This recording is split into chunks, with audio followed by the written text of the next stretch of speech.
Hi, everyone. This is Daphne Green from the Distance Ed office.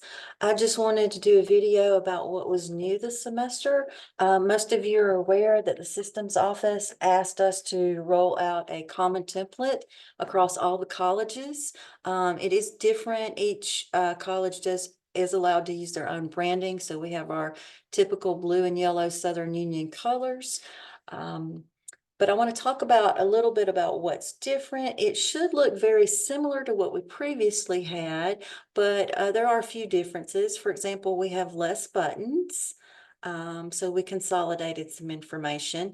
The links on the left-hand side, please keep the first 7 like that's normal, like we normally did. If there is a link on here that you don't have and that you need to add, you can go to settings.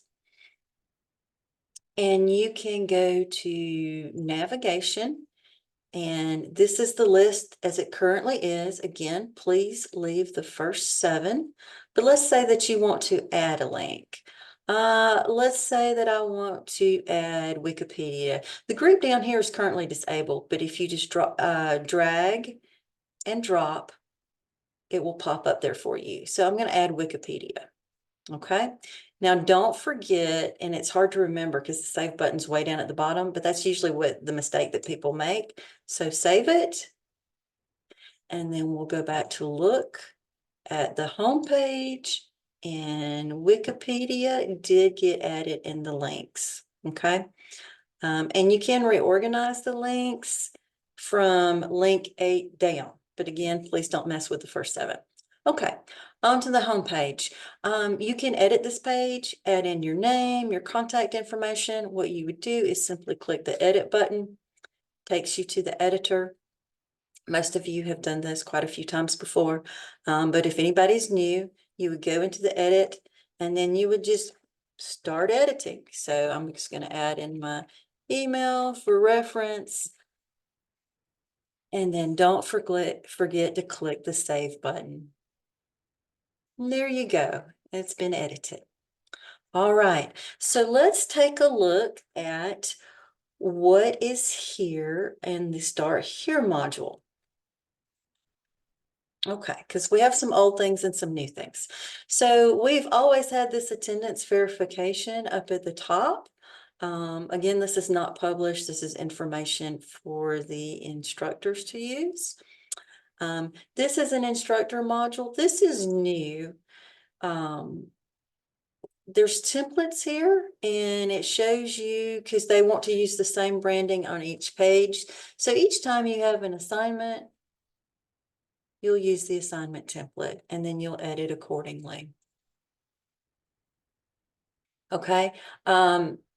Now it is quite a large block. So when you're not using it, you may just want to keep it minimized. It might just be easier to view. When you get to the Start Here section, the very first one is the course overview. Okay, this is directions to begin your course. So go in and edit this accordingly. Now, you don't have to use every single section. Okay, so let's say you just want to do a brief course overview and you're not interested in how to be successful, although I think that's a great section to have. But let's just say that you don't want to use it, or you don't want to have first assignment here. Okay, what you would simply do, go to the edit button, and let's say that you want to remove how to be successful. So you would just go in and delete this, and then you would click the save button. And I didn't actually delete it, but you can, and that's the point that I wanted to make. So edit this appropriately for your course. Okay, the next one is about your instructor. Here you would need to have a photo and some text, which is an introduction, or a welcome form, a welcome video. Now, we are following Quality Matters standards, and this is something that they recommend. You build instructor presence with students when you give them a way to identify you. I know that some of you are shy about using your photos, but just do what I did. My LinkedIn profile picture is probably 8 years old. So find a picture that you really like and use that. Or alternatively, you can do a little welcome video, but make sure you do one or the other. Here's the area for your instructor schedule. And again, you can just pop in a table or what you normally use. That's fine. This section is new, how to communicate with your instructor. We added this section because we were having problems with students kind of jumping the chain of command. So basically, this is kind of the process of how they would discuss issues if they were having problems with the instructor. First of all, it starts with how to communicate with your instructor. Encourage your students to use the Canvas email function because that's going to contain a record for both you and the student. If they need to email you outside of that, they must use your Southern Union email address. Okay, and then it goes on to talk about what happens if you have a problem in the class. So basically, their first step is to talk to you, the instructor, and most problems are solved at that level. Step number 2, they would need to talk to the department chair. This is where you need to do a little bit of editing. Insert your department chair name and email address here, and then take out the highlight. And then the third step is if that has not been resolved, they can contact the appropriate dean. So depending on which division you're in, select the appropriate dean name and title and email address, and then delete the other 2 because we don't want all 3 deans getting a complaint about the same student. So make sure you edit this section. Okay, so attendance verification assignment. Now, people do this differently.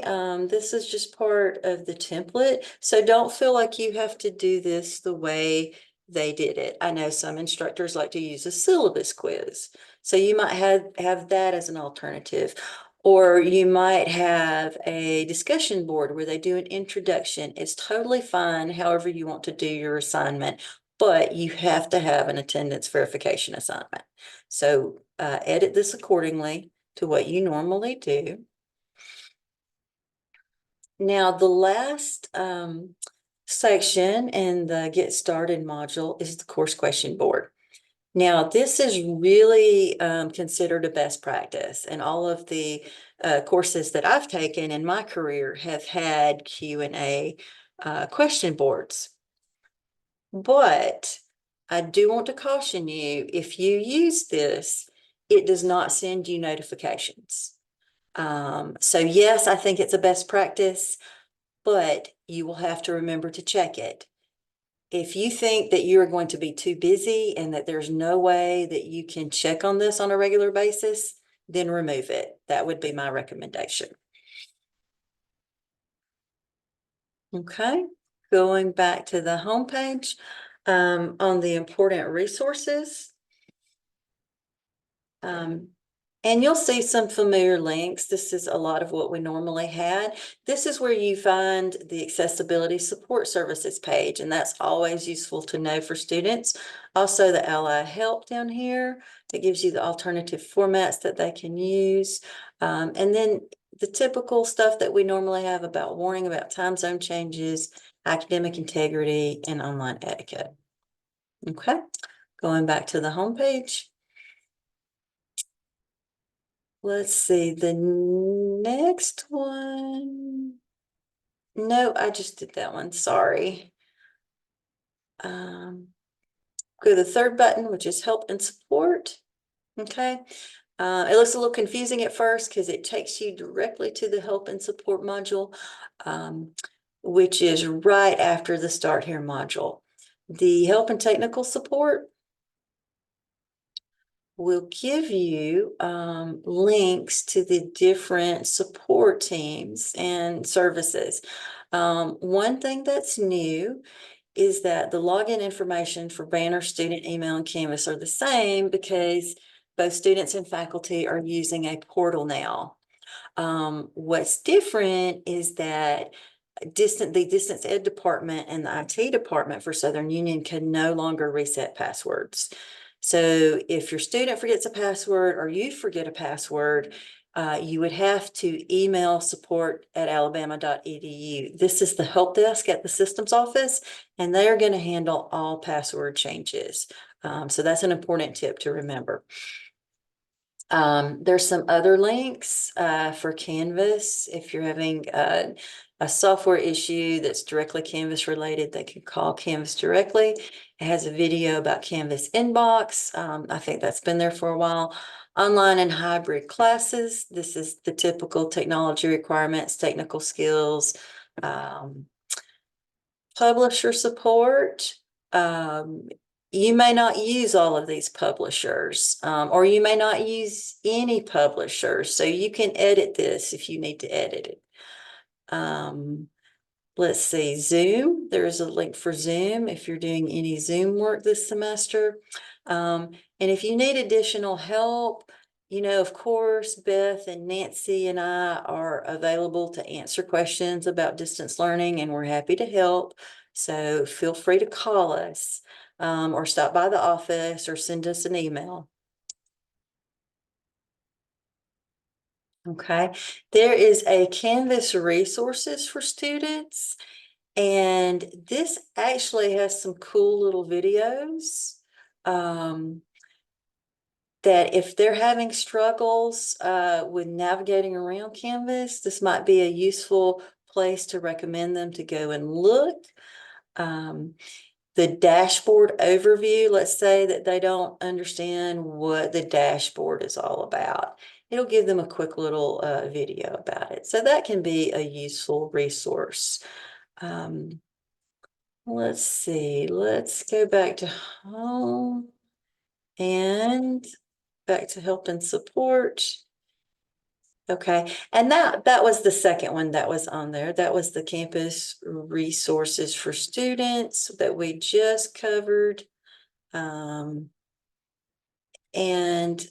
I think that's all we need to cover on that. All right, back to home. Now, students, we want them to start here, of course, and the modules are listed here, but they can also access the modules from the navigation bar.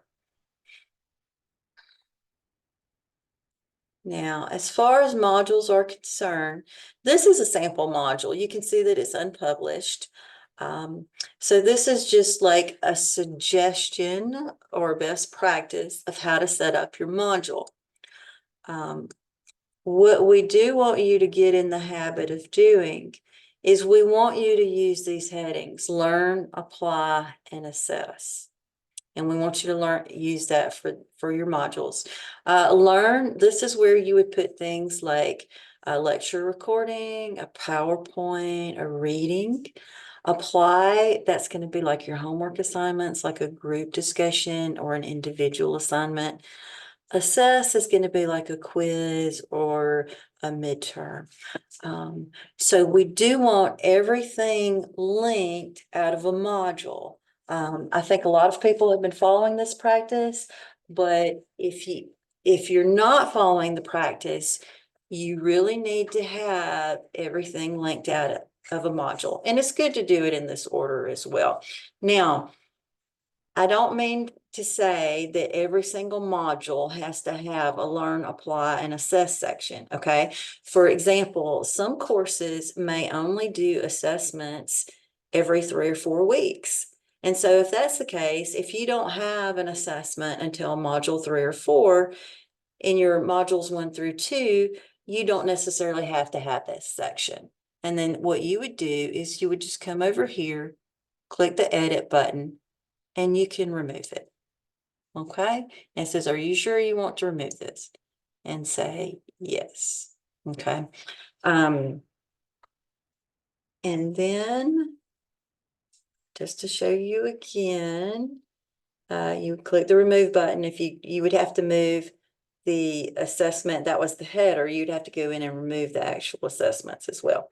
Now, one note about Classic Quiz, I know that early in the year, I was trying to press everybody to move over to new quizzes, and I still want you to eventually move over to new quizzes, but Canvas has backed off of the deadline. So in the new instance of Canvas, it's on an instructor level. You can use classic quizzes or you can use news quizzes. It's up to you. Now this last suggestion was a module and a wrap up and looking ahead. I mean, it's a good practice. If you feel like you don't want to do that, then you can take this section out. Okay. And again, we really want you to get in the habit of having the learn and apply and assess and linking to those within modules. Again, if you don't have a particular one of these, like a quiz, then you can take out that particular section. Okay. Now, earlier I was playing with this and testing it out. So I rolled in some content from a course. I think the easiest way for you to edit the new blueprint in your course is to import your modules, and then you can drag and drop content from your modules into the module template. So I'm going to show you, I'm going to take assignment 1. Actually, I'm going to take one of these videos. And if it's been a while, you can just drag it up to where you want it. So I want it up in module 1, which is here. And it's read, so I want to drop it under the learn section. That's probably going to be the easiest way to handle it. I'm going to show you how to import content in just a minute. One thing that I want to show you, because I did this earlier, I imported from this particular course. It's the QM shell for Western Civ, but I imported all the modules. So with this particular instructor, within the Get Started modules, it also imported the attendance verification report. So if you don't want to have an extra attendance verification report, make sure when you select your modules that you leave that one out. Or if you forget, you can simply go in here and put delete. Okay, so either way is acceptable. It's just I forgot, and that's how I rolled it in.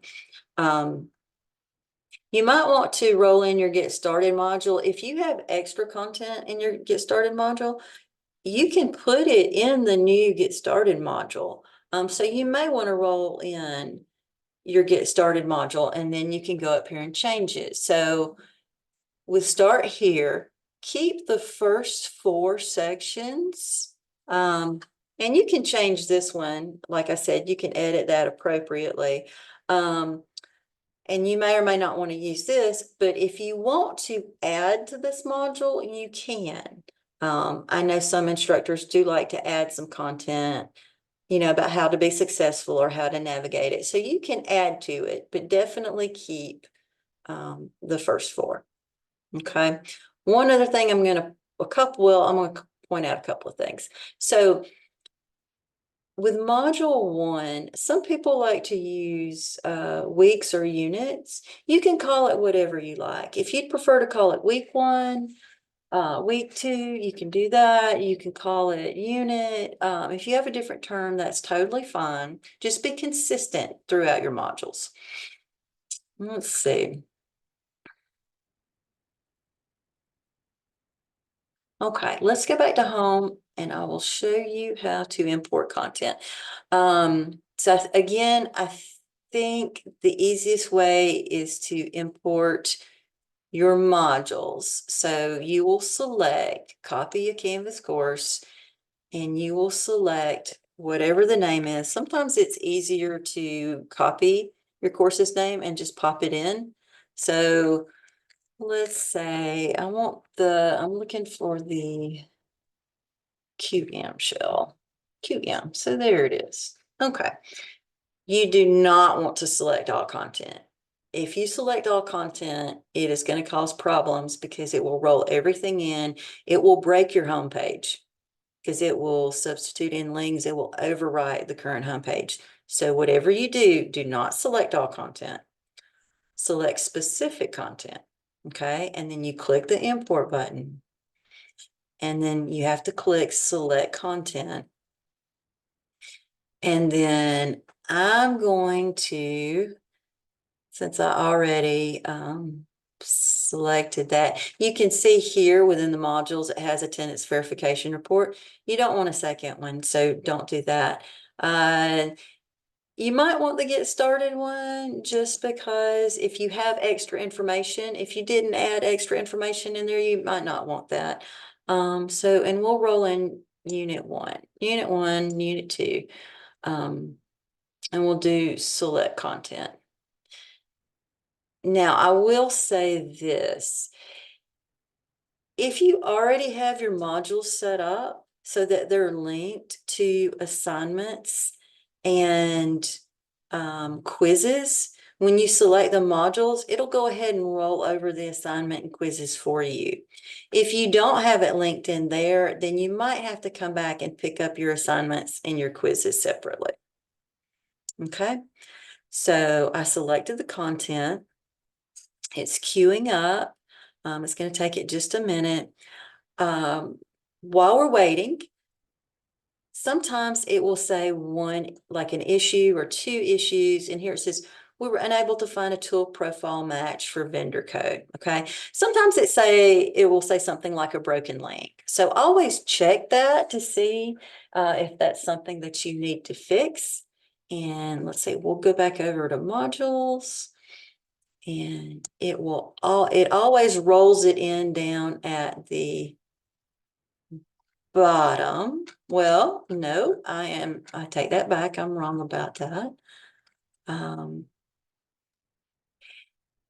It rolled it in.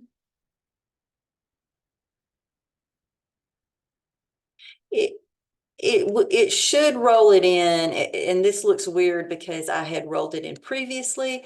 It will roll it in after we have some sample modules in there. It will roll it in after the sample modules. Okay.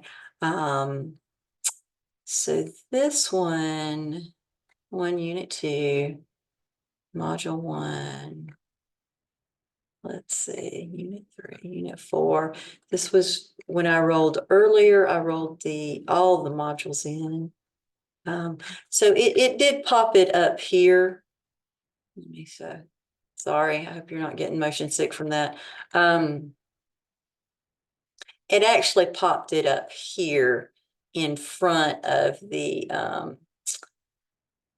content that I had rolled in earlier. Okay.